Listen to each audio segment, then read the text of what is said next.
घर में लड्डू गोपाल की सेवा करते हैं तो उस कमरे में न रखें ये 5 चीजें। आइए विस्तार से जानिए। लड्डू गोपाल की सेवा करने को बहुत ही पुण्य कर्म माना जाता है।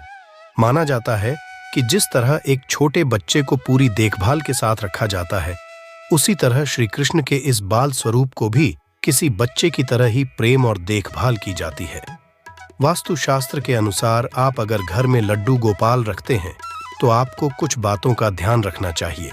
जैसे वास्तुशास्त्र के अनुसार आप जिस कमरे में लड्डू गोपाल रखते हैं या जहां पर आपका पूजा घर है, आपको वहां पर कुछ चीजों को रखने से बचना चाहिए। नंबर 1, टूटी फूटी मूर्तियां न रखें। टूटी फूटी मूर्तियां घर में नकारात्मक ऊर्जा को लेकर आती है, इसलिए आपको घर में टूटी फूटी मूर्तियां नहीं रखनी चाहिए। खास तौर पर आपको लड्डू गोपाल के पास टूटी फूटी मूर्तियां नहीं रखनी चाहिए। इससे लड्डू गोपाल की सेवा करने की कृपा आपको नहीं मिल पाती। नंबर 2, बिना धुले हुए कपड़े न रखें। लड्डू गोपाल जिस कमरे में रहते हों, उनके पास गंदे या पहने हुए कपड़े नहीं रखने चाहिए। ऐसा करने से घर में नकारात्मक ऊर्जा का वास हो जाता है। इसलिए जिस कमरे में लड्डू गोपाल विराजमान हैं, वहां पर गंदे धुले हुए कपड़े रखने से परहेज करें। नंबर 3, लड्डू गोपाल को भोग लगाने के बाद न रखें झूठी थाली।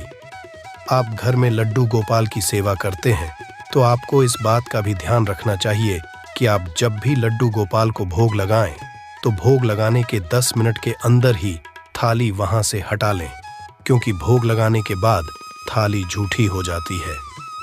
ज्यादा लंबे समय तक लड्डू गोपाल के पास झूठी थाली न रखें। नंबर 4, सजावटी वस्तुएं भी न रखें। आप जिस भी कमरे में लड्डू गोपाल को रखते हैं, उस कमरे में सजावटी वस्तुएं न रखें। बहुत ज्यादा फालतू चीजों से सजावट किया गया कमरा भी बहुत अस्त व्यस्त लगता है। इसलिए लड्डू गोपाल के कमरे को हमेशा साफ सुथरा और हवादार बनाने की कोशिश करनी चाहिए। नंबर 5, पत्थर, नग या कोई राशि रत्न वाली धातु न रखें। बहुत से लोग घर में सकारात्मक ऊर्जा के लिए कोई चमत्कारी पत्थर या फिर कुछ लकी चीजें रखते हैं, लेकिन लड्डू गोपाल के कमरे में इन चीजों को रखने से परहेज करें, क्योंकि जिस कमरे में स्वयं लड्डू गोपाल विराजते हैं, वहां पर वातावरण सुखमय और सकारात्मक बना रहता है। लड्डू गोपाल की ऊर्जा में कभी भी इन सब अलग ऊर्जाओं को शामिल नहीं करना चाहिए।